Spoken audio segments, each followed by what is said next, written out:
press the bell icon on the YouTube app and never miss another update. Hello students, ನಾವು ಜನಪದ ಕಲೆಗಳ ವೈಭವ ಪಾಠವನ್ನು ಈಗ ನೋಡಿದ್ವಿ. ಈ ಪಾಠದಲ್ಲಿ ಕ್ರಿಯಾಪದ ಅನ್ನುವಂಥದ್ದು ಭಾಷಾ ಚಟುವಟಿಕೆಯಲ್ಲಿ ಇದೆ. ಈ ಕ್ರಿಯಾಪದದ ಬಗ್ಗೆ ಇವತ್ತು ನಾವು ತಿಳ್ಕೊಳ್ಳೋಣ. ನೀವೀಗಾಗಲೇ ವಿಭಕ್ತಿ ಪ್ರತ್ಯಯಗಳು, ಸಂಧಿ, ಸಮಾಸ ಇವುಗಳನ್ನು ತಿಳ್ಕೊಂಡಿದ್ದೀರಾ, ಮತ್ತು ಕನ್ನಡ ವರ್ಣಮಾಲೆಯ ಬಗ್ಗೆ ತಿಳ್ಕೊಂಡಿದ್ದೀರಾ. ಓಕೆ, ನಿಮ್ಮ ಈಗ ಗ್ರಾಮರ್ ನೋಟ್ಸನ್ನು ಓಪನ್ ಮಾಡಿ. ಈ ಗ್ರಾಮರ್ ನೋಟ್ಸಲ್ಲಿ ಕ್ರಿಯಾಪದ ಅಂತ ಹೆಡ್ಡಿಂಗ್ ಹಾಕ್ಕೊಂಡು ಕ್ರಿಯಾಪದಗಳ ಬಗ್ಗೆ ಇವತ್ತು ನಾವು ಚರ್ಚೆ ಮಾಡೋಣ. ಕ್ರಿಯಾಪದ ಅಂದರೆ ಏನು? ಒಂದು ಕ್ರಿಯೆ ಸಂಪೂರ್ಣವಾಗಿ ನಡೆದಿದೆ ಅನ್ನುವಂತಹ ಅರ್ಥವನ್ನು ಸೂಚಿಸೋದನ್ನು ನಾವು ಕ್ರಿಯಾಪದ ಅಂತ ಕರಿತೀವಿ. ಈಗ ಉದಾಹರಣೆ, ತಾಯಿಯು ಅಡುಗೆಯನ್ನು ಮಾಡುತ್ತಾಳೆ ಅಂತ ಇದೆ. ಅಲ್ಲಿ ತಾಯಿಯು ಅಡುಗೆಯನ್ನು ಅಂತ ಅಂದು ನಾವು ಸುಮ್ಮನೆ ನಿಂತ್ಕೊಂಡ್ಬಿಟ್ರೆ ವಾಕ್ಯ ಪರಿಪೂರ್ಣ ಆಗಲ್ಲ. ಯಾರಿಗಾದ್ರು ಏನು ಮಾಡ್ತಾ ಇದ್ದಾರೆ ನಿಮ್ಮಮ್ಮ ಅಂತ ಕೇಳಿದ್ರೆ, ತಾಯಿಯು ಅಡುಗೆಯನ್ನು ಅಂದು ಸುಮ್ಮನೆ ನಿಂತ್ಕೊಂಡ್ರೆ ಅವರಿಗೆ ಕೇಳೋದಕ್ಕೆ ಹಿತ ಅನಿಸುತ್ತಾ? ಇಲ್ಲ. ತಾಯಿಯು ಅಡುಗೆಯನ್ನು ಮಾಡ್ತಿದ್ದಾರೆ, ಕೆಲಸವನ್ನು ಮಾಡ್ತಾ ಇದ್ದಾರೆ, ಊಟ ಮಾಡಿಸ್ತಾ ಇದ್ದಾರೆ. ಹೌದಾ? ಈ ರೀತಿ ಪೂರ್ತಿಯಾಗಿ ಅರ್ಥವನ್ನು ಗ್ರಹಿಸಬೇಕಾದ್ರೆ ನಮಗೆ ಕ್ರಿಯಾಪದದ ಬಳಕೆ ತುಂಬ ಮುಖ್ಯವಾಗಿರುತ್ತೆ. ನಿಮಗೀಗ ಕ್ರಿಯಾಪದ ಅಂದರೆ ಏನು ಅಂತ ಅರ್ಥ ಆಯಿತು ಅಂತ ಅಂದ್ಕೊಳ್ತೀನಿ. ಇಲ್ಲಿ ಒಂದು ವಾಕ್ಯ ಸಂಪೂರ್ಣ ಅರ್ಥವನ್ನು ಕೊಡುವಂತಹ ಪದಕ್ಕೆ ನಾವು ಕ್ರಿಯಾಪದ ಅಂತ ಕರಿತೀವಿ. ಅಲ್ಲಿ ಕ್ರಿಯೆಯ ಅರ್ಥ ಸಂಪೂರ್ಣವಾಗಿ ಏನಾಗಿರಬೇಕು? ಪೂರ್ಣಗೊಂಡಿರಬೇಕು. ಆ್ಯಕ್ಷನ್ನು ಪೂರ್ತಿಯಾಗಿ ವರ್ಬು, ಆ್ಯಕ್ಷನ್ ವರ್ಬ್ ಏನಾಗಿರಬೇಕು? ಪೂರ್ಣಗೊಂಡಿರಬೇಕು. ಹೌದಾ? ಅದನ್ನು ನಾವು ಏನಂತ ಕರಿತೀವಿ? ಕ್ರಿಯಾಪದ ಅಂತ ಕರಿತೀವಿ. ಕ್ರಿಯಾಪದದ ಡೆಫಿನೇಷನನ್ನು ಬರ್ಕೊಳ್ಳಿ. ಒಂದು ವಾಕ್ಯದಲ್ಲಿ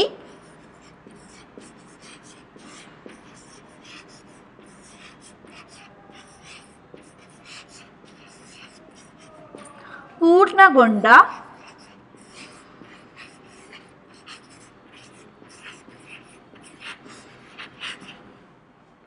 ಕ್ರಿಯೆಯ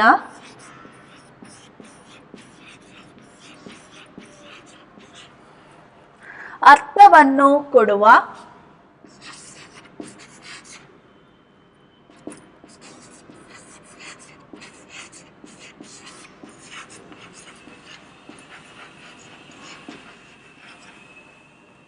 ಪದವನ್ನು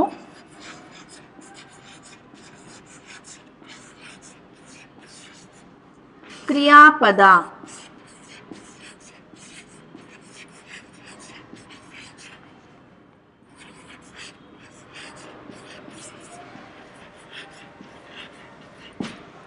ಕ್ರಿಯಾಪದ ಎನ್ನುವರು.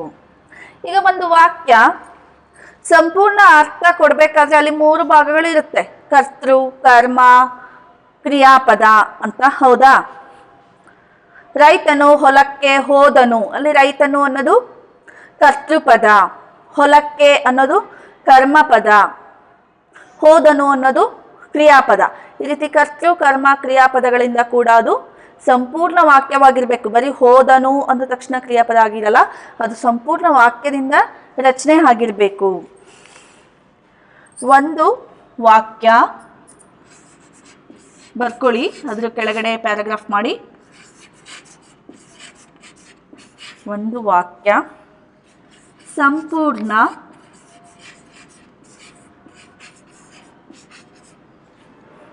ಅರ್ಥವನ್ನು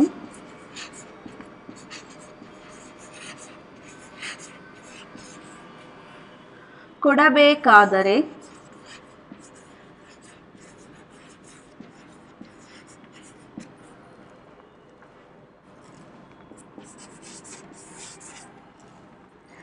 ವಾಕ್ಯದಲ್ಲಿ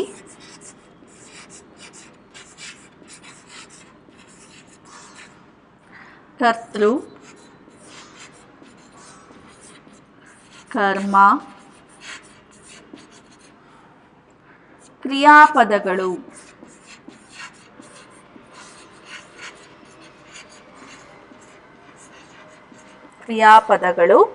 ವ್ಯವಸ್ಥಿತವಾಗಿರಬೇಕು.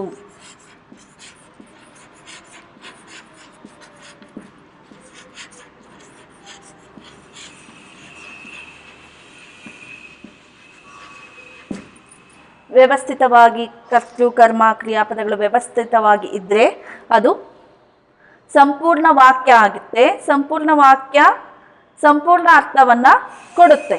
ಹೌದಾ? ಉದಾಹರಣೆ,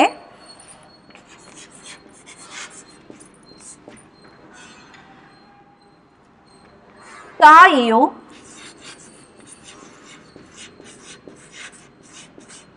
ಅಡಿಗೆಯನ್ನು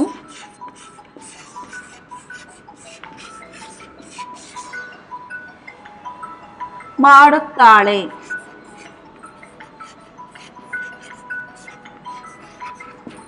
ತಾಯಿಯು ಅಡಿಗೆಯನ್ನು ಮಾಡುತ್ತಾಳೆ. ಇದನ್ನ ಬರ್ಕೊಳ್ಳಿ.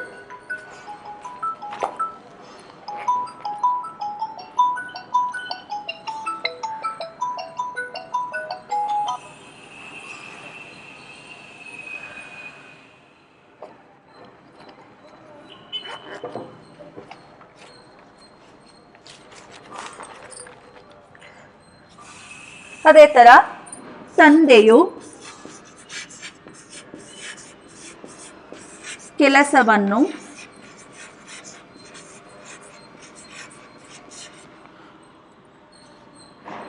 ಮಾಡಿದರು.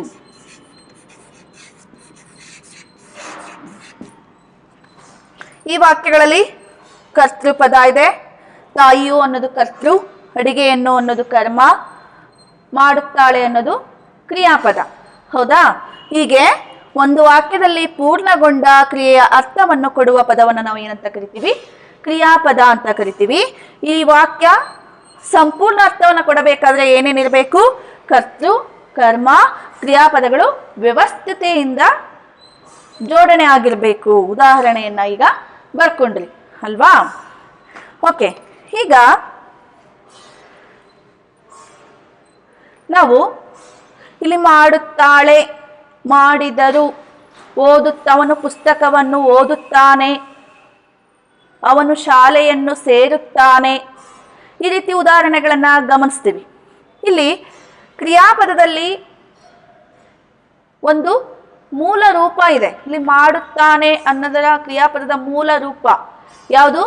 ಮಾಡು. ಮಾಡು ಅನ್ನುವ ಪದದಿಂದ ಅದು ಕ್ರಿಯಾಪದ ಆಗಿದೆ. ಹೌದಾ? ಸೇರುತ್ತಾನೆ, ಸೇರು ಅನ್ನುವ ಪದದಿಂದ ಅದು ಸೇರುತ್ತಾನೆ ಅನ್ನುವ ಪದ ಆಗಿದೆ. ಈಗ ಕ್ರಿಯಾಪದ ಯಾವ ರೀತಿ ಜೋಡಣೆ ಆಗುತ್ತೆ ಅನ್ನೋದ್ರ ಬಗ್ಗೆ, ಕ್ರಿಯಾಪದದ ಒಂದು ಮೂಲ ರೂಪಗಳು ಯಾವ್ಯಾವು ಅನ್ನೋದ್ರ ಬಗ್ಗೆ ತಿಳ್ಕೊಳ್ಳೋಣ. ಇದನ್ನ ಬರ್ಕೊಳ್ಳಿ.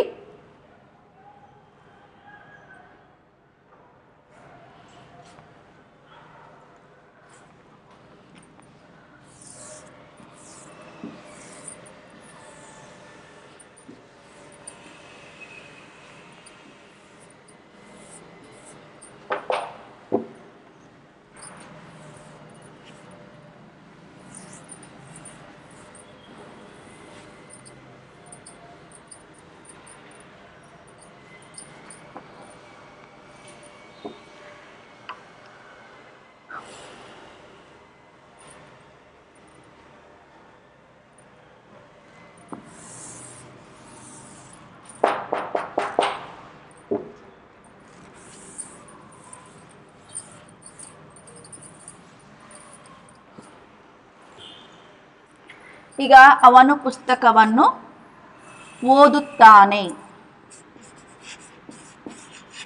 ಓದುತ್ತಾನೆ ಅನ್ನೋದು ಒಂದು ಕ್ರಿಯಾಪದ ಇದೆ. ಈ ಕ್ರಿಯಾಪದ ಆಗ್ಬೇಕಾದ್ರೆ ಏನೇನು ಇರಬೇಕು?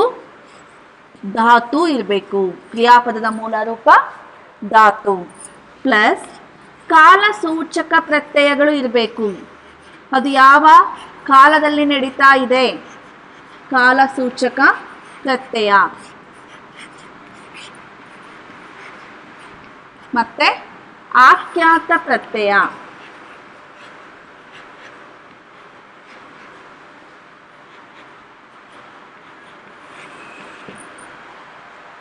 ಏನೇನು ಇರುತ್ತೆ ಒಂದು ಕ್ರಿಯಾಪದದಲ್ಲಿ? ಧಾತು ಇರುತ್ತೆ, ಕಾಲಸೂಚಕ ಪ್ರತ್ಯಯ ಇರುತ್ತೆ, ಪ್ಲಸ್ ಆಖ್ಯಾತ ಪ್ರತ್ಯಯ. ಈ ಮೂರು ಪದಗಳು ಪ್ರತ್ಯಯಗಳು ಸೇರಿ ಒಂದು ಧಾತು ಕ್ರಿಯಾಪದ ಆಗುತ್ತೆ. ನೀವು ಈಗ ಪ್ರತ್ಯಯ ಅನ್ನೋದ್ರ ಬಗ್ಗೆ ಈಗಾಗಲೇ ತಿಳ್ಕೊಂಡಿದ್ದೀರಾ. ಒಂದು ಪದದ ಮುಂದೆ ಇರ್ತಕ್ಕಂಥದ್ದು, ಈಗ ಸತ್ಯ ಅಸತ್ಯ ಅಂತ ಹೇಳ್ತೀವಿ, ಹೌದಾ?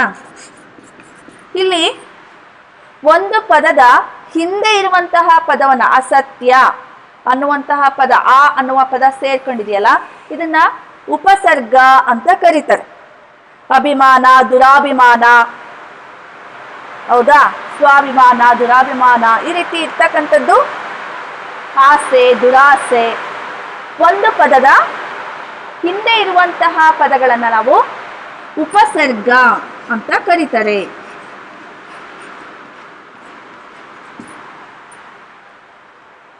ಅದೇ ರೀತಿ ಒಂದು ಪದದ ಮುಂದೆ ಇರ್ತಕ್ಕಂಥದ್ದು, ಹಿಂದೆ ಇರೋದು ಉಪಸರ್ಗ, ಮುಂದೆ ಬಂದ್ರೆ ಪ್ರತ್ಯಯ ಅಷ್ಟೇ. ಇಲ್ಲಿ ತಾಯಿಯು ಅಂತ ಓದಿದ್ವಿ ನಾವು. ತಾಯಿಯು, ತಂದೆಯು, ರೈತನು, ರಾಮನು, ಹುಡುಗನು, ಜನರು, ಈ ರೀತಿ ಓದಿದ್ವಿ ಅಲ್ವಾ? ತಾಯಿಯು ಅಂತ ಉದಾಹರಣೆಯಲ್ಲಿ ಇಲ್ಲಿ ತಾಯಿ ಪ್ಲಸ್ ಉ ಸೇರಿ ತಾಯಿಯು ಆಗಿದೆ. ಇದು ಹೂ ಅನ್ನೋದು ಪ್ರಥಮ ವಿಭಕ್ತಿ ಪ್ರತ್ಯಯ ಅಂತ ನಿಮಗೆ ಗೊತ್ತಿದೆ. ಒಟ್ಟು ಯಾವುದೇ ಆಗಲಿ ವಿಭಕ್ತಿ ಪ್ರತ್ಯಯದ ಬಗ್ಗೆ ಹೇಳ್ತೀರಾ, ಬರೀ ಪ್ರತ್ಯಯದ ಬಗ್ಗೆ ಹೇಳ್ತಿದ್ದೀನಿ ನಾನು, ಹೌದಾ? ಇಲ್ಲಿ ಹೂ ಅನ್ನೋದು ಪ್ರತ್ಯಯ, ತಾಯಿ ಅನ್ನೋದು ನಾಮಪದ, ಹೌದಾ? ಇದು ಏನಾಗುತ್ತೆ, ಒಂದು ಪದದ ಮುಂದಗಡೆ ಬಂದು ಸೇರ್ಕೊಂಡ್ರೆ ಅದನ್ನ ಪ್ರತ್ಯಯ ಅಂತ ನಾವು ಕರಿತೀವಿ. ಪ್ರತ್ಯಯ ಅಂದ್ರೆ ಏನು ಅಂತ ಅರ್ಥ ಆಯ್ತು. ಈ ಪ್ರತ್ಯಯದಲ್ಲಿ ವಿಭಕ್ತಿ ಪ್ರತ್ಯಯ, ತದ್ದಿತಾಂತ ಪ್ರತ್ಯಯ, ಕೃದಂತ ಪ್ರತ್ಯಯ, ಆಖ್ಯಾತ ಪ್ರತ್ಯಯ, ಈ ಪ್ರತ್ಯಯಗಳನ್ನ ನಾವು ಕಾಲಸೂಚಕ ಪ್ರತ್ಯಯ, ಈ ರೀತಿಯ ಪ್ರತ್ಯಯಗಳನ್ನ ನೋಡ್ಬೋದು. ಒಟ್ಟು ಪ್ರತ್ಯಯ ಅಂದ್ರೆ ಏನು, ಒಂದು ನಾಮಪದದ ಮುಂದೆ ಬರುವಂಥದ್ದು. ರಾಮನು, ಅವನು, ಇವನು, ಅವನಿಂದ, ಇವನಿಂದ, ಮಾಡಿದ, ನೋಡಿದ, ಕೇಳಿದ, ಮಾಡುವ, ನೋಡುವ, ಕೇಳುವ, ಬಳೆಗಾರ, ಗಾರ, ಹಣವಂತ, ಗುಣವಂತ, ವಂತ, ಈ ರೀತಿಯ ಪದಗಳನ್ನೆಲ್ಲ ನಾವು ಪ್ರತ್ಯಯಗಳು ಅಂತ ಕರಿತೀವಿ. ಒಂದು ಪದದ ಮುಂದೆ ಇರುವಂತಹ ಪದಗಳ ಗುಂಪನ್ನ ನಾವು ಪ್ರತ್ಯಯಗಳು. ಒಂದು ಪದದ ಹಿಂದೆ ಇರುವಂತಹ ಪದಗಳ ಗುಂಪನ್ನ ಏನಂತ ಕರಿತೀವಿ, ಉಪಸರ್ಗ ಅಂತ ಕರಿತೀವಿ. ಇದನ್ನ ಸ್ವಲ್ಪ ನೀವು ನೋಟ್ ಮಾಡಿ ಇಟ್ಕೊಂಡಿರ್ಬೇಕು. ಓಕೆ, ನಿಮಗೆ ಪ್ರತ್ಯಯ ಅಂದ್ರೆ ಏನು ಅನ್ನುವ ಕಾನ್ಸೆಪ್ಟಿಗೆ ಬಂದ್ರಿ. ವಿಭಕ್ತಿ ಪ್ರತ್ಯಯಗಳನ್ನ ಈಗಾಗಲೇ ನೋಡಿದೀರಾ, ಬಟ್ ಪ್ರತ್ಯಯ ಅಂದ್ರೆ ಏನು ಅಂತ ಈಗ ತಿಳ್ಕೊಂಡ್ರಿ. ಓಕೆ, ಇಲ್ಲಿ ನಾವು ಧಾತು ಅಂದ್ರೆ ಕ್ರಿಯಾಪದದ ಮೂಲ ರೂಪ ಧಾತು ಅಥವಾ ಕ್ರಿಯಾ ಪ್ರಕೃತಿ ಅಂತ ಕರಿತೀವಿ, ಹೌದಾ? ಇಲ್ಲಿ ಕಾಲಸೂಚಕ ಪ್ರತ್ಯಯ ಅಂತ ಇದೆ. ಕಾಲಗಳು ನಿಮಗೆ ಗೊತ್ತಿದೆ, ಭೂತಕಾಲ, ವರ್ತಮಾನ ಕಾಲ, ಭವಿಷ್ಯತ್ ಕಾಲ. ಭೂತಕಾಲದ ಕಾಲಸೂಚಕ ಪ್ರತ್ಯಯ ದ, ವರ್ತಮಾನ ಕಾಲದ್ದು ಉತ್ತ, ಭವಿಷ್ಯತ್ ಕಾಲದ್ದು ವ. ದ, ಉತ್ತ, ವ, ಭೂತ, ವರ್ತಮಾನ, ಭವಿಷ್ಯತ್ ಕಾಲ. ಈ ಕಾಲಸೂಚಕ ಪ್ರತ್ಯಯಗಳು ಯಾವ ಕಾಲದಲ್ಲಿ ನಡೀತು ಕ್ರಿಯೆ. ಅವನು ಶಾಲೆಗೆ ಹೋದನು. ಹೋದನು ಅಂತ ಬಂದ್ರೆ ಭೂತಕಾಲ, ಹೋಗುತ್ತಾನೆ. ವರ್ತಮಾನ ಕಾಲ, ಹೋಗುವನು. ಭವಿಷ್ಯತ್ ಕಾಲ. ಈ ರೀತಿ ದ, ಉತ್ತವ ಅನ್ನುವ ಕಾಲಸೂಚಕ ಪ್ರತ್ಯಯಗಳು ಸೇರ್ಕೊಳ್ಳುತ್ತೆ. ಅದು ಕಾಲರೂಪಗಳ ಬಗ್ಗೆ ಹೇಳುವಾಗ ಮತ್ತೆ ಇನ್ನೊಂದ್ಸಲ ಅದನ್ನ ಮುಂದಿನ ವಿಡಿಯೋ ತರಗತಿನಲ್ಲಿ ಡೀಟೇಲ್ ಆಗಿ ಎಕ್ಸ್ಪ್ಲೇನ್ ಮಾಡ್ತೀನಿ. ಇಲ್ಲಿ ಇನ್ನು ಆಖ್ಯಾತ ಪ್ರತ್ಯಯಗಳು. ಈ ಆಖ್ಯಾತ ಪ್ರತ್ಯಯಗಳು ಅಂದ್ರೆ ಏನು ಅನ್ನೋದ್ರ ಬಗ್ಗೆ ಸ್ವಲ್ಪ ನೋಡೋಣ. ಈ ಆಖ್ಯಾತ ಪ್ರತ್ಯಯಗಳು ಅಂದ್ರೆ ಅವು ನಾವು ಇಂಗ್ಲಿಷಲ್ಲಿ ಹೆಲ್ಪಿಂಗ್ ವರ್ಬ್ ಅಂತ ಹೇಳ್ತೀವಿ. ಅವನು ಇಲ್ಲಿ ಓದುತ್ತಾನೆ ಅನ್ನೋದು ಒಂದು ಕ್ರಿಯಾಪದ, ಹೌದಾ? ಇಲ್ಲಿ ಕ್ರಿಯಾಪದ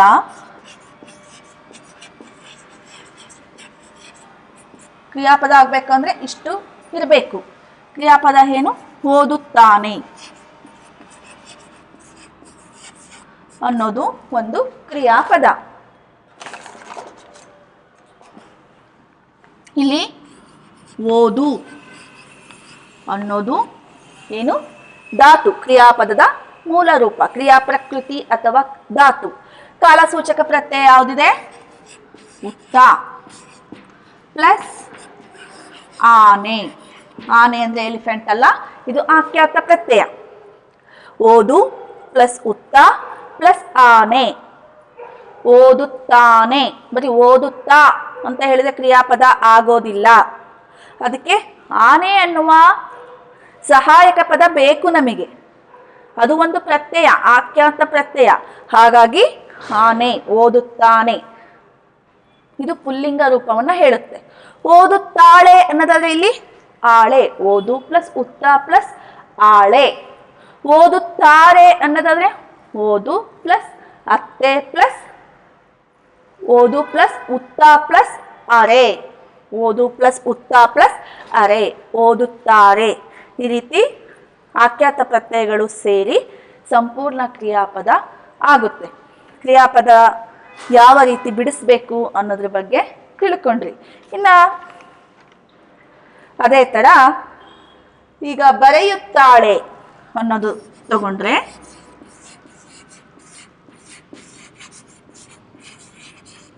ಇಲ್ಲಿ ಬರೆ ಪ್ಲಸ್ ಉತ್ತ ಪ್ಲಸ್ ಆಳೆ, ಬರೆಯುತ್ತಾಳೆ, ಆಖ್ಯಾತ ಪ್ರತ್ಯಯ. ನೋಡುವರು,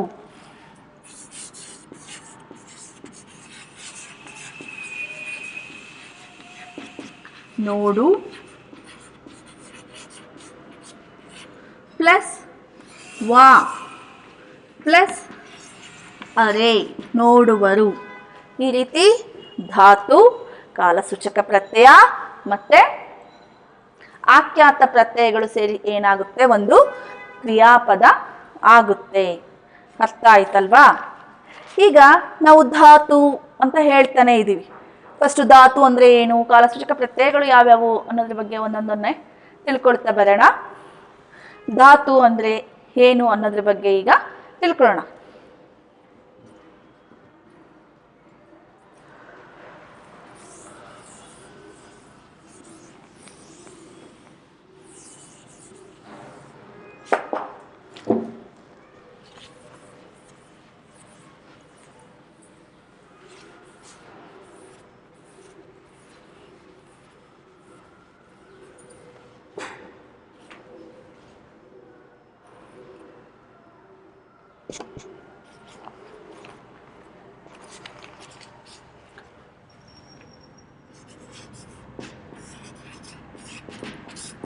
ಧಾತು ಅಂದ್ರೆ ಏನು?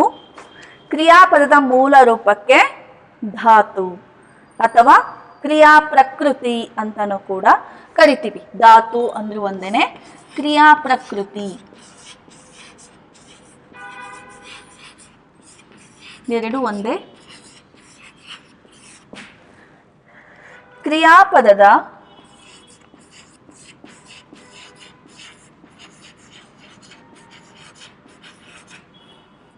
ಮೂಲ ರೂಪಕ್ಕೆ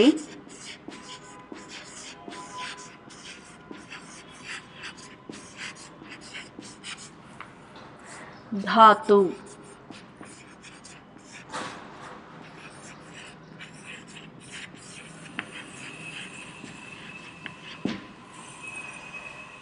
ಇದು ಕ್ರಿಯಾರ್ಥವನ್ನು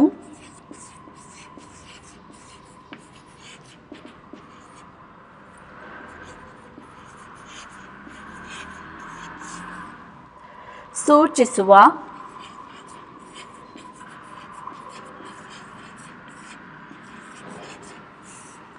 ಪ್ರತ್ಯಯವನ್ನು ಹೊಂದದೇ ಇರುವ, ತುಂಬ ಮುಖ್ಯವಾದ ಅಂಶ, ಪ್ರತ್ಯಯವನ್ನು ಹೊಂದದಿರುವ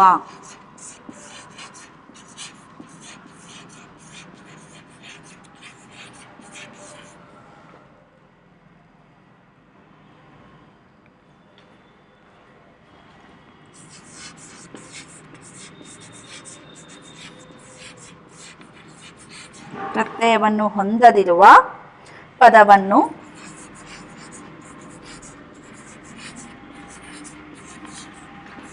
ಧಾತು.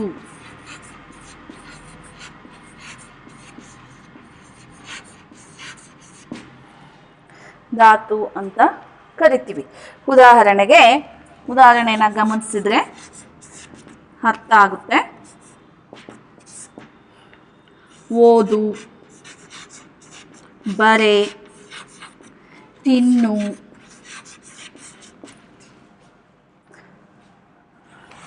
ನೋಡು, ಕೇಳು, ಹೋಗು. ಹೌದಾ? ಇಲ್ಲಿ ನೋಡಿ, ಕ್ರಿಯಾಪದದ ಮೂಲ ರೂಪಕ್ಕೆ ಧಾತು ಅಥವಾ ಕ್ರಿಯಾ ಪ್ರಕೃತಿ ಅಂತ ಕರಿತೀವಿ. ಕ್ರಿಯಾರ್ಥವನ್ನ ಸೂಚಿಸುವ ಪ್ರತ್ಯಯವನ್ನು ಮತ್ತೆ ಹೊಂದದೇ ಇರ್ತಕ್ಕಂಥದ್ದು, ಕ್ರಿಯೆಯ ಅರ್ಥವನ್ನು ಸೂಚಿಸುವ ಪ್ರತ್ಯಯಗಳನ್ನ ಹೊಂದಿರಲ್ಲ. ಇಲ್ಲಿ ನೋಡಿ ಉದಾಹರಣೆಯನ್ನ ಗಮನಿಸಿ. ಓದು ಧಾತು, ಯಾವುದೇ ಪ್ರತ್ಯಯ ಇಲ್ಲ ಇಲ್ಲಿ. ಇದಕ್ಕೆ ನಾವು ಓದು ಪ್ಲಸ್ ದ ಅಂತ ಸೇರಿಸಿದ್ರೆ ಓದಿದ ಆಗುತ್ತೆ. ಹೌದಾ? ಇಲ್ಲಿ ಬರೆ ಪ್ಲಸ್ ಉತ್ತ ಪ್ಲಸ್ ಆನೆ, ಬರೆಯುತ್ತಾನೆ. ಓದು ಪ್ಲಸ್ ಉತ್ತ ಪ್ಲಸ್ ಆನೆ, ಓದುತ್ತಾನೆ. ಓದು ಪ್ಲಸ್ ವಾ ಪ್ಲಸ್ ಅರು, ಓದುವರು. ಈ ರೀತಿ ಕಾಲಸೂಚಕ ಪ್ರತ್ಯಯ, ಆಖ್ಯಾತ ಪ್ರತ್ಯಯಗಳು ಇಲ್ಲದೆ ಇರ್ತಕ್ಕಂಥದ್ದು ಮೂಲ ರೂಪ ಅಥವಾ ಕ್ರಿಯಾ ಪ್ರಕೃತಿ ಅಂದ್ರೆ. ನೋಡಿ, ಓದು, ಬರೆ, ತಿನ್ನು, ನೋಡು, ಕೇಳು, ಹೋಗು, ಇನ್ನು ಅನೇಕ ಪದಗಳನ್ನು ನೀವು ನೋಡ್ಬೋದು. ಆಖ್ಯಾತ ಪ್ರತ್ಯಯಗಳು ಅಂದ್ರೆ ವಚನ ಮತ್ತೆ ಲಿಂಗ ಸೂಚಕ ಪ್ರತ್ಯಯಗಳು ಇದ್ದೇ ಇರ್ತವೆ. ವಚನಗಳು ಅಂದ್ರೆ ಏಕವಚನ, ಬಹುವಚನ. ಓದುತ್ತಾನೆ ಅಂದ್ರೆ ಒಬ್ಬನೇ, ಓದುತ್ತಾರೆ ಅಂದ್ರೆ ಬಹುವಚನ ಆಗುತ್ತೆ. ಇನ್ನು ಲಿಂಗಗಳಿಗೆ ಅಂದ್ರೆ ಓದುತ್ತಾನೆ ಅಂದ್ರೆ ಹುಡುಗ, ಪುಲ್ಲಿಂಗ. ಹೌದಾ? ಓದುತ್ತಾಳೆ ಅಂದ್ರೆ ಸ್ತ್ರೀಲಿಂಗವನ್ನ ಕೂಡ ಅದು ಹೇಳುತ್ತೆ ಅನ್ನೋದನ್ನ ನೀವು ನೆನಪಲ್ಲಿ ಇಟ್ಕೋಬೇಕು. ಈಗ ಧಾತು ಅಂದ್ರೆ ಏನು, ಉದಾಹರಣೆಯನ್ನ ಬರ್ಕೊಳ್ಳಿ. ಈ ಧಾತುಗಳಲ್ಲಿ 2 ವಿಧಗಳನ್ನ ನೋಡ್ತೀವಿ. ಧಾತುಗಳಲ್ಲಿ 2 ವಿಧ.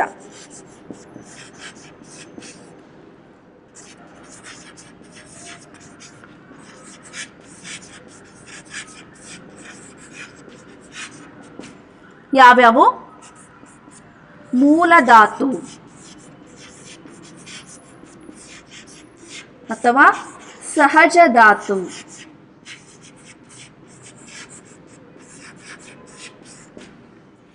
ಇನ್ನೊಂದು ಸಾಧಿತ ಧಾತು.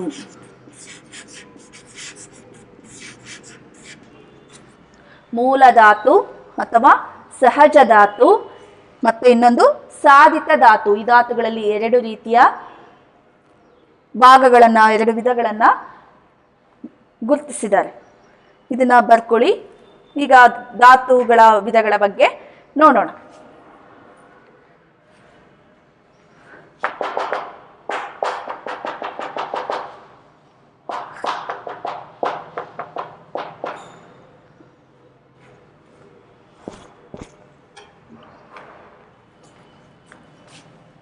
ಓಕೆ, ಈಗ ಧಾತು ಅಂದ್ರೆ ಏನು, ಧಾತುಗಳ ವಿಧಗಳು, ಕ್ರಿಯಾಪದ ಅಂದ್ರೆ ಏನು, ಕ್ರಿಯಾಪದ ಯಾವ ರೀತಿ ರಚನೆ ಆಗುತ್ತೆ ಅನ್ನೋದ್ರ ಬಗ್ಗೆ ನಾವು ತಿಳ್ಕೊಂಡ್ವಿ ಅಲ್ವಾ.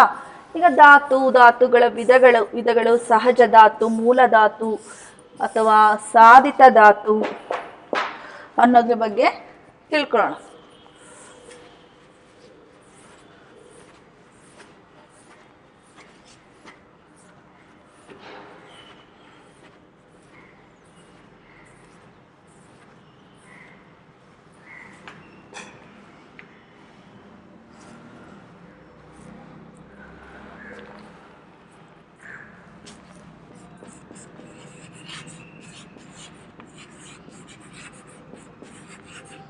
ಮೂಲ ಧಾತು ಅಥವಾ ಸಹಜ ಧಾತು.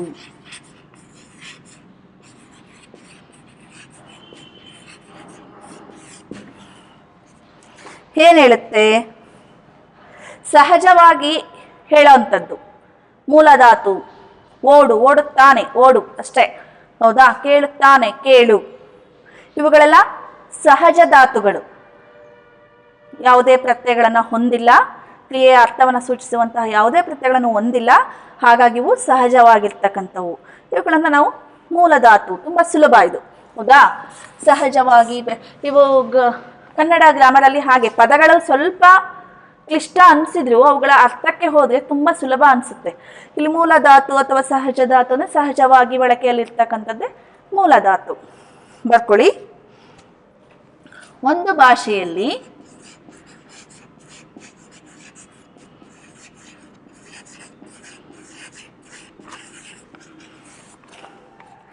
ಆರಂಭದಿಂದಲೂ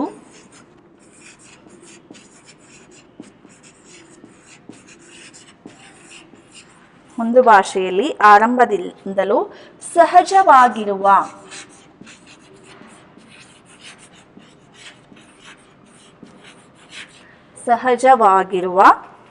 ಧಾತುಗಳೇ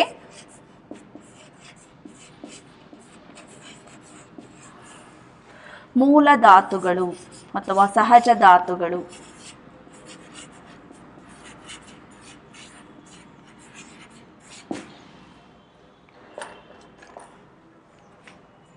ಉದಾಹರಣೆ: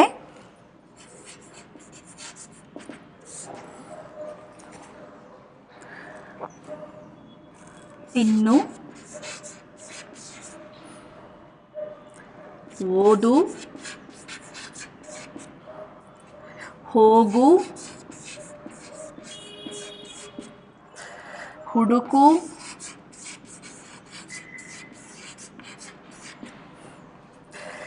ತಿಳಿ,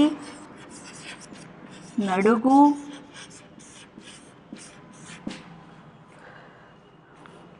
ಚೆಲ್ಲು, ಮಾಡು, ಕೇಳು.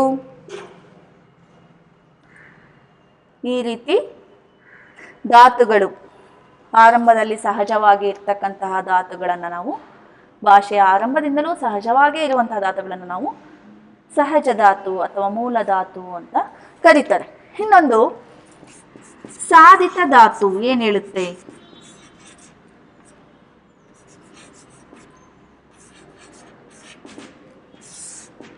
ಸಾಧಿತ ಧಾತು ಏನು ಹೇಳುತ್ತಪ್ಪ ಅಂದರೆ, ಮೂಲ ಧಾತುಗಳಿಗೆ, ನಾಮ ಪ್ರಕೃತಿಗಳಿಗೆ ಅಥವಾ ಅನುಕರಣಾವ್ಯಯಗಳಿಗೆ ಇಸು ಪ್ರತ್ಯಯವನ್ನು ಸೇರಿಸಿದಾಗ ಸಾಧಿತ ಧಾತು ಆಗುತ್ತೆ. ಯಾವ ರೀತಿ? ಇಸು ಅನ್ನೋದೊಂದು ಪ್ರತ್ಯಯ. ಈ ಮೂಲ ಧಾತುಗಳಿಗೆ, ಇಲ್ಲಿ ನೋಡಿ, ತಿನ್ನು ಅನ್ನೋದು ಮೂಲ ಧಾತು, ಹೌದಾ? ಇದಕ್ಕೆ ಇಸು, ತಿನ್ನಿಸು, ಓದು, ಓದಿಸು, ಹುಡುಕು, ಹುಡುಕಿಸು, ತಿಳಿ, ತಿಳಿಸು, ನಡುಗು ಪ್ಲಸ್ ಇಸು, ನಡುಗಿಸು. ಈ ರೀತಿ ಇಸು ಅನ್ನುವ ಒಂದು ಪ್ರತ್ಯಯ ಸೇರಿಕೊಳ್ಳುತ್ತೆ. ಇಸು ಅನ್ನೋದು ಒಂದೇ ಪ್ರತ್ಯಯ ಯಾವ ಧಾತುವಿಗೆ ಇರುತ್ತೆ ಅದು ಸಾಧಿತ ಧಾತು. ಅರ್ಥ ಆಗ್ತಿದೆಯಲ್ವಾ? ಏನೂ ಇಲ್ಲ, ಬರೀ ಧಾತು ಅಷ್ಟೇ ಇದೆ ಅಂದರೆ ಮೂಲ ಧಾತು ಅಥವಾ ಸಹಜ ಧಾತು. ಇಸು ಪ್ರತ್ಯಯ ಸೇರ್ಕೊಂಡಿದೆ ಅದರಲ್ಲಿ. ಹೇಳಿಸು, ನಡುಗಿಸು, ಓದಿಸು, ತಿನ್ನಿಸು, ಈ ರೀತಿ ಇಸು ಅನ್ನುವಂತಹ ಪ್ರತ್ಯಯ ಸೇರ್ಕೊಂಡಿದೆ ಅಂದರೆ ಅದು ಸಾಧಿತ ಧಾತು ಆಗುತ್ತೆ. ಬರ್ಕೊಳ್ಳಿ, ಸಾಧಿತ ಧಾತು ಅಂದರೆ ಏನು ಅಂತ. ಮೂಲ ಧಾತುಗಳಿಗೆ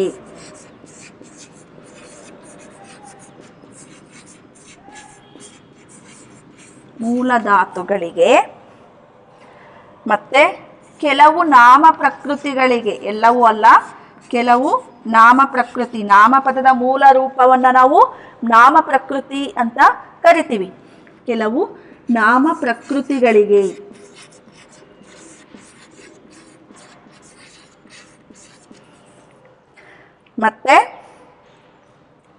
ಮತ್ತು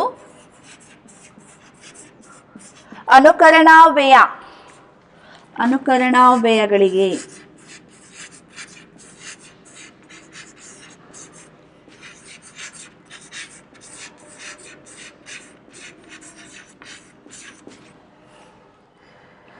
ಇಸು ಪ್ರತ್ಯಯವನ್ನು, ಇಸು ಅನ್ನುವಂಥದ್ದು ಒಂದು ಪ್ರತ್ಯಯ, ಅಖ್ಯಾತ ಪ್ರತ್ಯಯ ಅಥವಾ ಇಸು ಪ್ರತ್ಯಯ.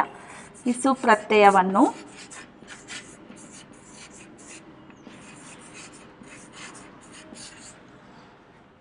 ಸೇರಿಸಿ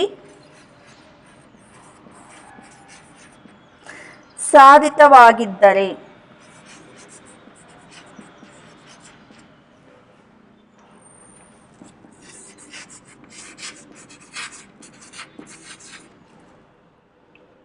ಅದನ್ನು ನಾವು ಸಾಧಿತ ಧಾತು.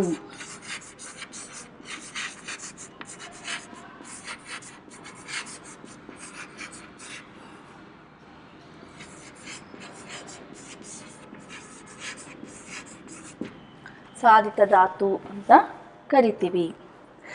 ಇಸು ಪ್ರತ್ಯಯ ಮೂಲ ಧಾತುಗಳಿಗೆ, ನಾಮ ಪ್ರಕೃತಿಗಳಿಗೆ, ಮತ್ತು ಅನುಕರಣಾವ್ಯಯ ಅಂತ ನಿಮಗೆ ಗೊತ್ತಿದೆ. ದಗ ದಗ, ತಳ ತಳ, ಫಳ ಫಳ, ಹೌದಾ? ಕಿವಿಯಿಂದ ಕೇಳಿರ್ತಕ್ಕಂಥದ್ದನ್ನು ನಾವು ಅನುಕರಿಸಿ ಹೇಳೋ ಅಂಥದ್ದನ್ನು ನಾವು ಅನುಕರಣಾವ್ಯಯ ಅಂತ ಕರಿತೀವಿ. ಆ ಪದಗಳಿಗೆ ಅರ್ಥನೇ ಇರಲ್ಲ. ಕಿವಿಗಳಿಂದ ಕೇಳಿರ್ತಕ್ಕಂತಹ ಪದಗಳನ್ನು ಅನುಕರಣೆ ಮಾಡ್ತಕ್ಕಂಥದ್ದು, ಇಮಿಟೇಟ್ ಮಾಡೋವಂಥದ್ದು. ಹೌದಾ? ಇಲ್ಲಿ ಅವ್ಯಯಗಳು ಮಾಡುವಾಗ ಅನುಕರಣಾವ್ಯಯ ಅನ್ನೋದನ್ನು ನಾವು ಇನ್ನೂ ಡೀಟೇಲ್ಸ್ ಆಗಿ ನೋಡೋಣ. ಇಲ್ಲಿ ಮೂಲ ಧಾತುಗಳಿಗೆ ಮತ್ತು ನಾಮ ಪ್ರಕೃತಿಗಳಿಗೆ ಮತ್ತು ಅನುಕರಣಾವ್ಯಯಗಳಿಗೆ ಇಸು ಪ್ರತ್ಯಯವನ್ನು ಸೇರಿಸಿದಾಗ ಮಾತ್ರ ಅದೇನಾಗುತ್ತೆ, ಸಾಧಿತ ಧಾತು. ಅಂದರೆ ನಮ್ಮ ಕ್ರಿಯಾಪದವನ್ನು ಸಾಧನೆ ಮಾಡೋದಕ್ಕೋಸ್ಕರನೇ ಇಸು ಪ್ರತ್ಯಯವನ್ನು ಸೇರಿಸ್ಕೊಳ್ತಾ ಇದ್ದೀವಿ ಅನ್ನೋ ಅರ್ಥ ಸಾಧಿತ ಧಾತು ಹೇಳುತ್ತೆ. ಈ ಸಾಧಿತ ಧಾತುನಲ್ಲಿ 3 ವಿಧಗಳನ್ನು ನೋಡ್ಬೋದು.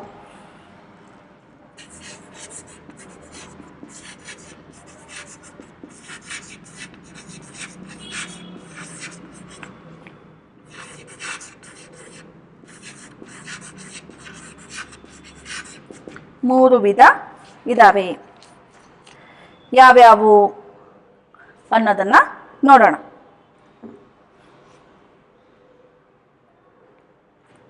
ಇದನ್ನು ಬರ್ಕೊಳ್ಳಿ.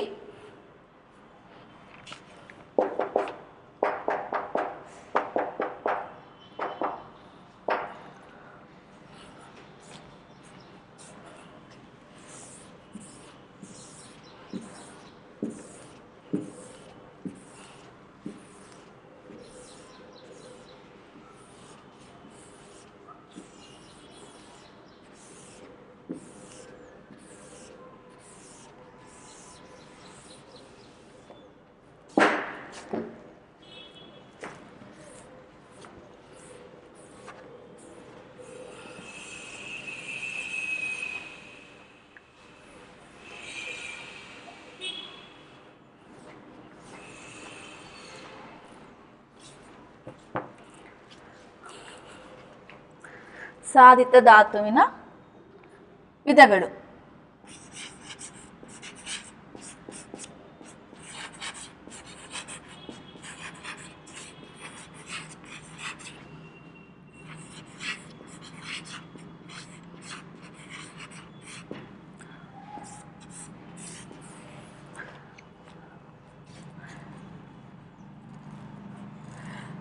ಮೂಲ ಧಾತುಗಳಿಗೆ ಇಸು ಪ್ರತ್ಯಯವನ್ನ ಸೇರಿಸಿದಾಗ ಏನಾಗುತ್ತೆ, ಸಾಧಿತ ಧಾತು ಆಗುತ್ತೆ ಅಂತ ಒಂದು ಫಾರ್ಮುಲಾ ಹೇಳುತ್ತೆ.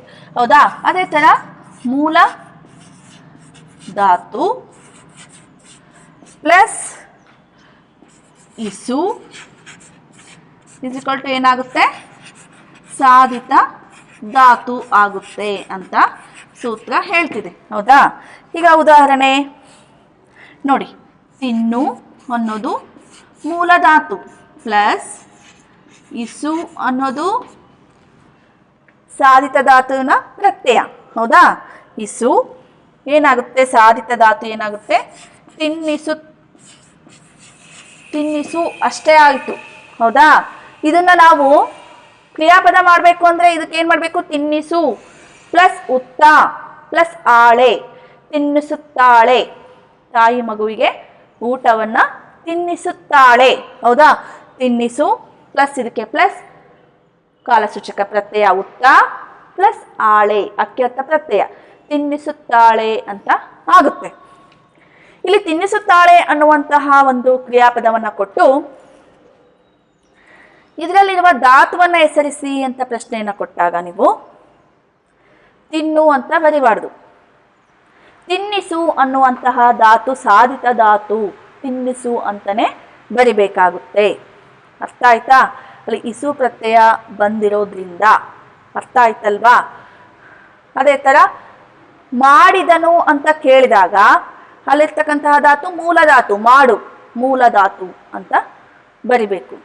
ಕೇಳುತ್ತಾನೆ ಅಂತ ಕ್ರಿಯಾಪದವನ್ನು ಕೊಟ್ಟಾಗ ಇದರಲ್ಲಿರ್ತಕ್ಕಂತಹ ಧಾತುವನ್ನು ಗುರುತಿಸಿ ಅಂದರೆ ಕೇಳು ಅಷ್ಟೇ ಆಗುತ್ತೆ. ಕೇಳಿಸುತ್ತಾನೆ ಅಂತ ಕೊಟ್ಟಾಗ ಏನಂತ ಬರಿತೀರಾ, ಸಾಧಿತ ಧಾತು ಕೇಳಿಸು ಅಂತ ಬರಿತೀರಾ. ಇಸು ಪ್ರತ್ಯಯ ಬಂದರೆ ಸಾಧಿತ ಧಾತು, ಇಸು ಪ್ರತ್ಯಯ ಬಂದಿಲ್ಲ ಅಂದರೆ ಮೂಲ ಧಾತು. ಇದನ್ನು ಇಟ್ಕೋಬೇಕು. ಅದೇ ಥರ ಹಿಗ್ಗು ಪ್ಲಸ್ ಇಸು ಹಿಗ್ಗಿಸು. ತಪ್ಪು ಪ್ಲಸ್ ಇಸು ತಪ್ಪಿಸು.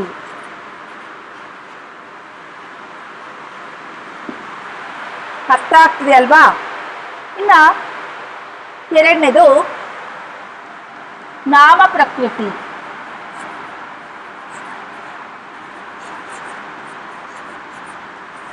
ನಾಮ ಪ್ರಕೃತಿ ಪ್ಲಸ್ ಇಸು ಇಸ್ ಈಕ್ವಲ್ ಟು ಸಾಧಿತ ಧಾತು ಯಾವ ರೀತಿ ಆಗುತ್ತೆ ಅನ್ನೋದ್ರ ಬಗ್ಗೆ ನೋಡೋಣ. ನಾಮ ಪದದ ಮೂಲ ರೂಪವನ್ನ ನಾಮ ಪ್ರಕೃತಿ ಅಂತ ಕರೀತಾರೆ. ಕನ್ನಡ ಪ್ಲಸ್ ಇಸು ಏನಾಗುತ್ತೆ? ಕನ್ನಡಿಸು. ಅನುವಾದ ಮಾಡು, ಕನ್ನಡಿಸು ಅಂತ ಹೇಳ್ತೀವಿ, ಹೌದಾ? ಅದೇ ಥರ ಅಬ್ಬರ, ಮಳೆಯು ಅಬ್ಬರಿಸಿತು. ಅಬ್ಬರ ಪ್ಲಸ್ ಗುಡುಗು ಮಿಂಚು ಅಬ್ಬರಿಸಿತು ಅಂತ ಪದವನ್ನು ಬಳಸ್ತೀವಿ. ಅಬ್ಬರಿಸು.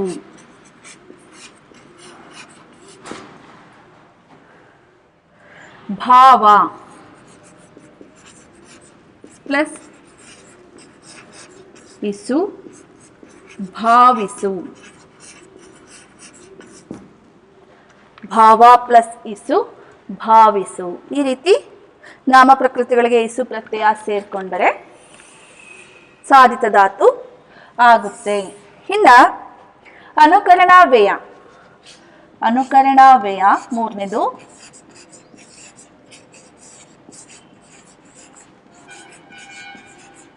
ಪ್ಲಸ್ ಇಸು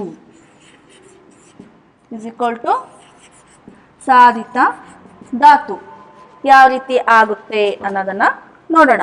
ಅನುಕರಣ ವ್ಯಯ ಗಮ ಗಮ.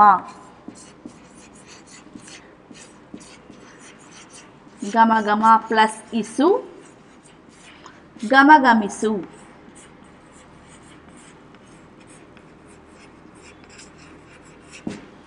ಗಮಗಮ ಪ್ಲಸ್ ಇಸು ಗಮಗಮಿಸು. ಆಮೇಲೆ ಧಗಧಗ ಪ್ಲಸ್ ಇಸು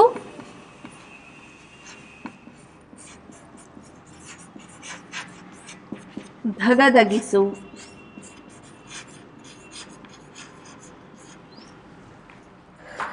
ಥಳಥಳ ಪ್ಲಸ್ ಹಿಸು.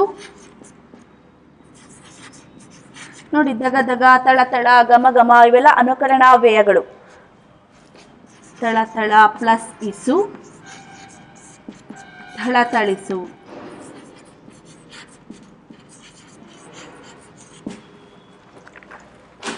ಸಾಧಿತ ಧಾತು, ಮೂಲ ಧಾತು ಸಂಪೂರ್ಣವಾಗಿ ಅರ್ಥ ಆಯ್ತು ಅಂತ ಅನ್ಕೊಳ್ತೀನಿ. ಮೂಲ ಧಾತುವಿನಲ್ಲಿ ಯಾವುದೇ ಪ್ರತ್ಯಯವನ್ನ ಒಂದೇ ಇರ್ತಕ್ಕಂಥವನ್ನ ನಾವು ಮೂಲ ಧಾತು ಅಂತ ಕರಿತೀವಿ. ಸಾಧಿತ ಧಾತುನಲ್ಲಿ ಇಸು ಪ್ರತ್ಯಯ ಯಾವ್ಯಾವುದಕ್ಕೆ ಸೇರ್ಕೊಳ್ಳುತ್ತೆ? ಮೂಲ ಧಾತುಗಳಿಗೆ, ನಾಮ ಪ್ರಕೃತಿಗಳಿಗೆ ಮತ್ತೆ ಅನುಕರಣ ವ್ಯಯಗಳಿಗೆ ಇಸು ಪ್ರತ್ಯಯ ಸೇರ್ಕೊಂಡ್ರೆ ಅದು ಸಾಧಿತ ಧಾತು ಅಂತ ಆಗುತ್ತೆ. ಅರ್ಥ ಆಗ್ತಿದೆ ಅಲ್ವಾ? ಇದನ್ನ ಬರ್ಕೋಬೇಕು, ಬರ್ಕೊಳ್ಳಿ.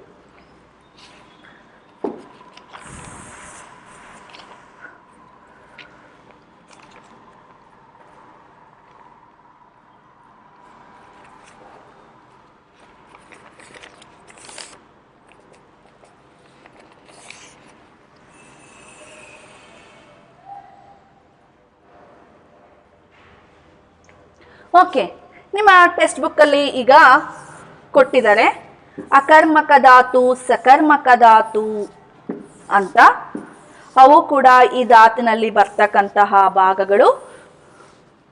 ಅಕರ್ಮಕ ಅಂದರೆ ಏನು, ಸಕರ್ಮಕ ಅಂದರೆ ಏನು ಅನ್ನೋದ್ರ ಬಗ್ಗೆ ಈಗ ತಿಳ್ಕೊಳ್ಳೋಣ.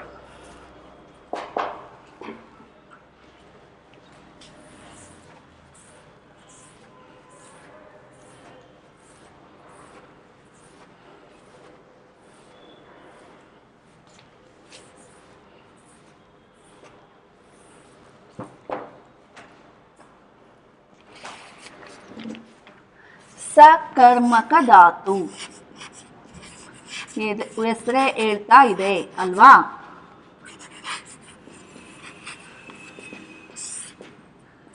ಸಕರ್ಮಕ.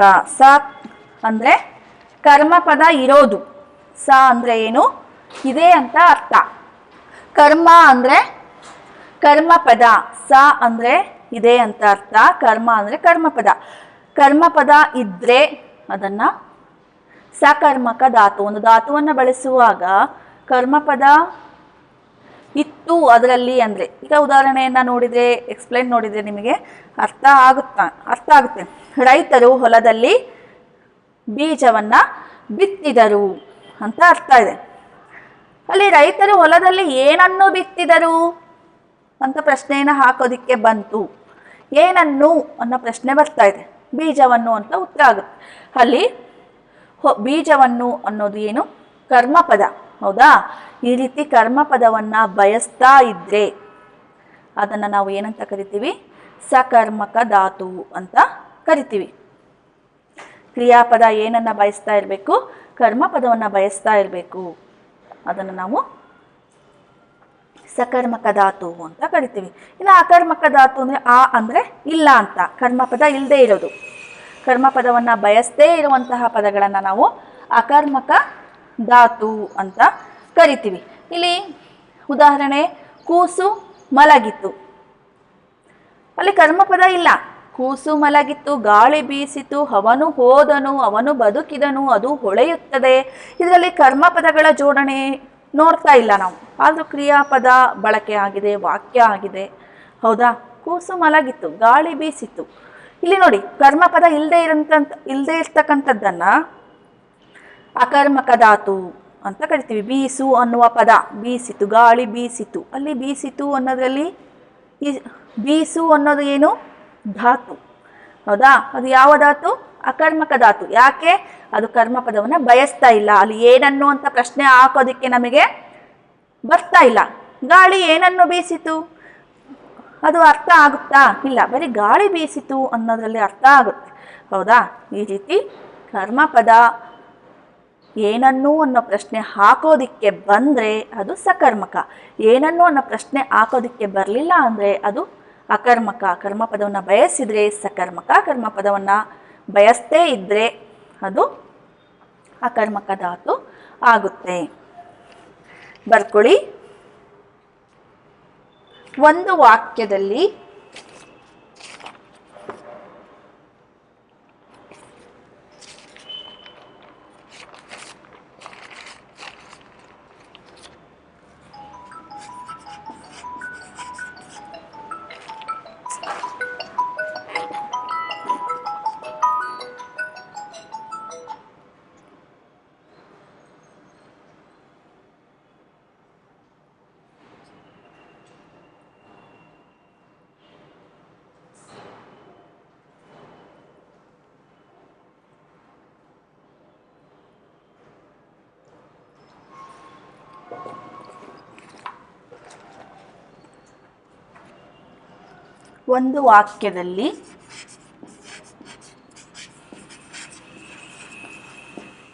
ಬಳಕೆಯಾಗಿರುವ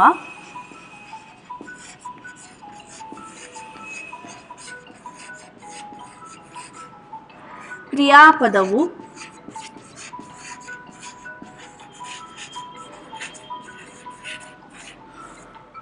ಕರ್ಮಪದವನ್ನು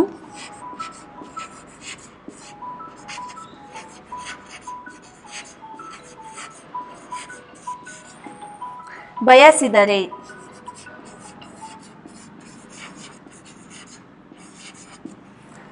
ಅದನ್ನು ಸಕರ್ಮಕ ಧಾತು.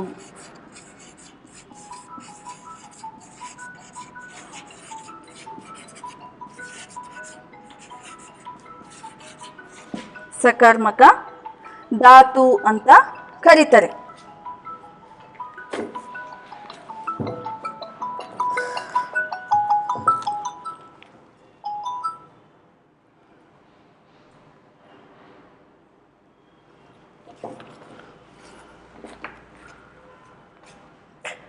ಇಲ್ಲಿ ಸಕರ್ಮಕ ಧಾತುವಿನಲ್ಲಿ ಕ್ರಿಯಾಪದ ಏನಾಗಿರುತ್ತೆ? ಕರ್ಮಪದವನ್ನ ಬಯಸ್ತಾ ಇರುತ್ತೆ, ಹೌದಾ? ಈ ಧಾತುಗಳಿಗೆ ಏನನ್ನು ಅಂತ ಪ್ರಶ್ನೆ ಹಾಕೋದಿಕ್ಕೆ ಸಾಧ್ಯ ಇರುತ್ತೆ. ಈ ಧಾತುಗಳಿಗೆ ನೆಕ್ಸ್ಟ್ ಲೈನಲ್ಲಿ ಬರ್ಕೊಳ್ಳಿ. ಈ ಧಾತುಗಳಿಗೆ ಏನನ್ನು ಎಂದು ಏನನ್ನು ಎಂದು ಪ್ರಶ್ನೆ ಹಾಕಲು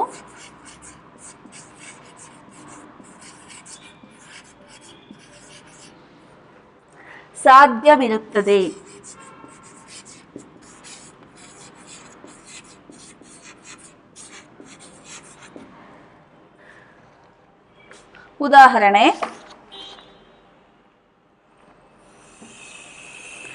ಉದಾಹರಣೆಯನ್ನು ಗಮನಿಸಿದ್ರೆ ಅರ್ಥ ಆಗುತ್ತೆ.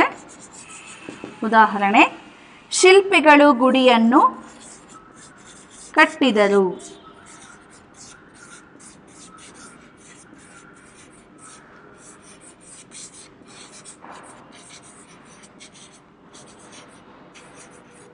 ಶಿಲ್ಪಿಗಳು ಗುಡಿಯನ್ನು ಕಟ್ಟಿದರು. ರಾಮನು ಗಿಡವನ್ನು ನೆಟ್ಟನು.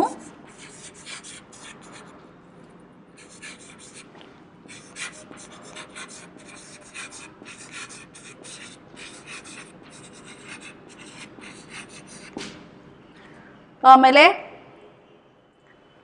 ವಿದ್ಯಾರ್ಥಿಗಳು ಪಾಠವನ್ನು ಓದಿದರು.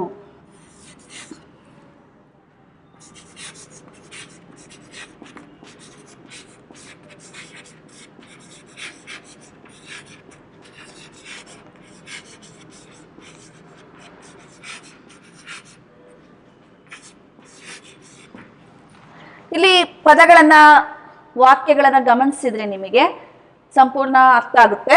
ಶಿಲ್ಪಿಗಳು ಗುಡಿಯನ್ನು ಕಟ್ಟಿದರು. ಇಲ್ಲಿ ನೋಡಿ ಏನ್ ಹೇಳ್ತಿದೆ ಸೂತ್ರ ನಮಗೆ.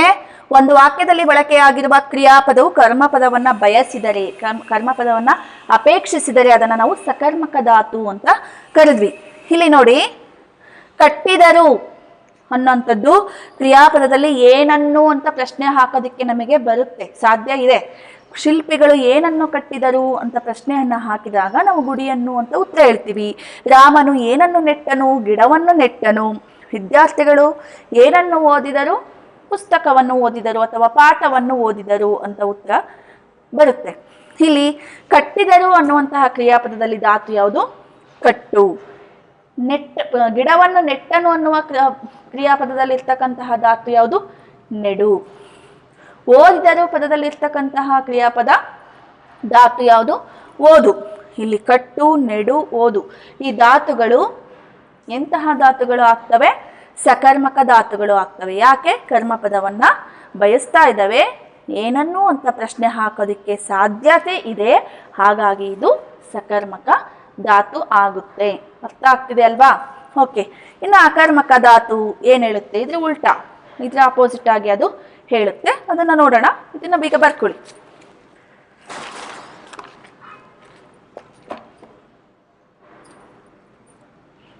ಓಕೆ, ಈಗ ಅಕರ್ಮಕ ಧಾತು ಏನ್ ಹೇಳುತ್ತೆ ಅನ್ನೋದನ್ನ ಗಮನಿಸೋಣ.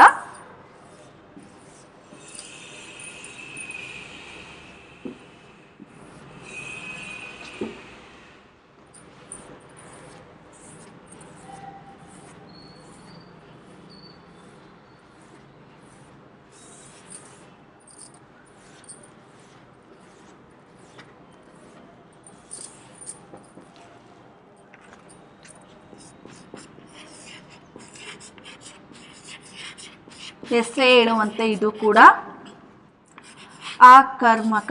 ಆ ಅಂದ್ರೆ ಕರ್ಮಪದ ಹಿಂದೆ ಇರ್ತಕ್ಕಂಥದ್ದು. ಕರ್ಮಪದ ಇದ್ರೆ ಸಕರ್ಮಕ, ಕರ್ಮಪದ ಇಲ್ಲದೆ ಇದ್ರೆ ಅಕರ್ಮಕ. ಬರ್ಕೊಳ್ಳಿ. ಒಂದು ವಾಕ್ಯದಲ್ಲಿ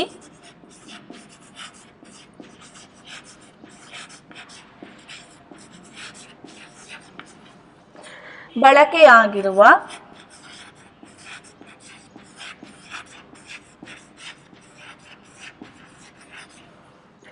ಕ್ರಿಯಾಪದವು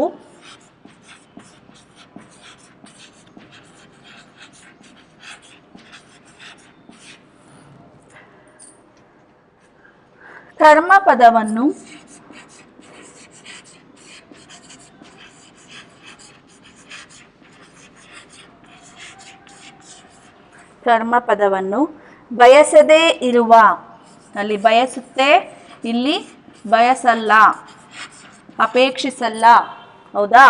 ಬಯಸದೇ ಇರುವ ಧಾತುಗಳೇ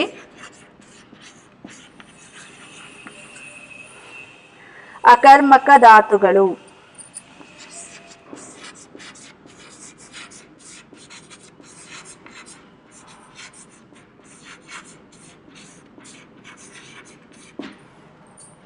ಈ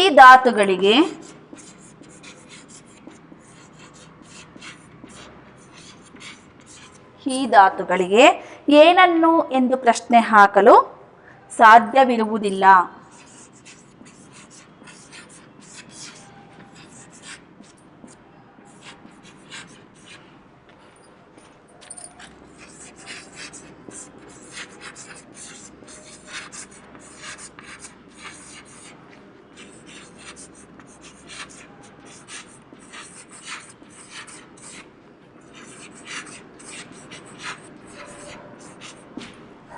ಏನನ್ನು ಎಂದು ಪ್ರಶ್ನೆ ಹಾಕೋದಕ್ಕೆ ಸಾಧ್ಯ ಇರೋದಿಲ್ಲ.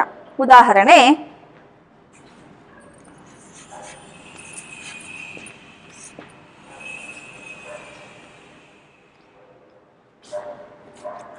ಕೂಸು ಮಲಗಿತು.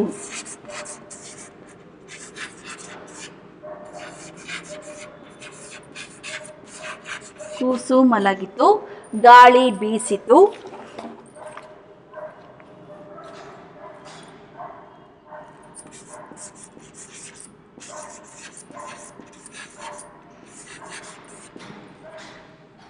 ಅಕ್ಕ ಬಂದಳು.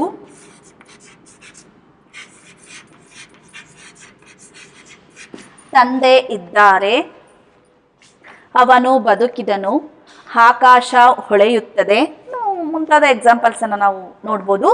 ಇಲ್ಲಿ ಒಂದು ವಾಕ್ಯದಲ್ಲಿ ಬಳಕೆ ಆಗಿರ್ತಕ್ಕಂತಹ ಕ್ರಿಯಾಪದ ಕರ್ಮಪದವನ್ನ ಬಯಸದೇ ಇದ್ರೆ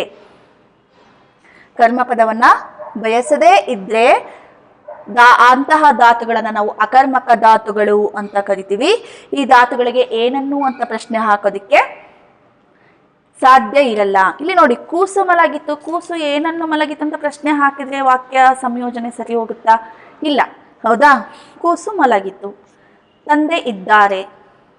ಅಲ್ಲಿ ಏನನ್ನು ಅಂತ ಪ್ರಶ್ನೆ ಹಾಕೋದಿಕ್ಕೆ ಬರೋದೇ ಇಲ್ಲ. ಇಲ್ಲಿ ಮಲಗು, ಬೀಸು, ಬಾ, ಬರು ಅನ್ನುವಂತಹ ಧಾತುಗಳಿಗೆ ಏನನ್ನು ಅಂತ ಪ್ರಶ್ನೆ ಹಾಕೋದಿಕ್ಕೆ ಬರಲ್ಲ. ಹಾಗಾಗಿ ಇದು ಅಕರ್ಮಕ ಧಾತು. ಇಲ್ಲಿ ನಿಮಗೆ ಪ್ರಶ್ನೆ ಯಾವ ರೀತಿ ಕೇಳ್ತಾರೆ, ಇಲ್ಲಿ ಪೂರ್ತಿ ವಾಕ್ಯವನ್ನ, ಕ್ರಿಯಾಪದದ ವಾಕ್ಯವನ್ನ ಕೊಡೋದಿಲ್ಲ. ಯಾವುದಾದ್ರೂ ಒಂದು ಧಾತುವನ್ನ ಕೊಡ್ತಾರೆ.